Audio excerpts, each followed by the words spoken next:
week I was in Cebu at Contact Islands 2019, the annual conference that's hosted by CCAP, the Contact Center Association of the Philippines. It was a really great experience interacting with key stakeholders, not only on the service provider side, but also at enterprises that have significant contact center operations in the Philippines.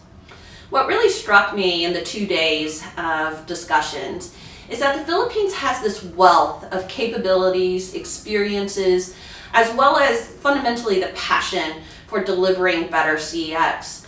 But what's going to help them going forward is to leverage those foundational assets into designing, creating innovative CX solutions, rather than just taking the back seat and operationalizing the innovations that might originate somewhere else.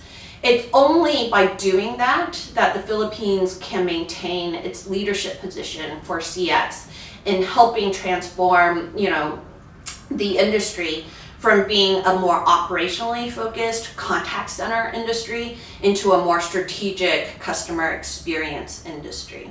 So really looking forward to how this all evolves. And I do want to thank CCAP for engaging Everest Group as the knowledge partner for them. Thank you.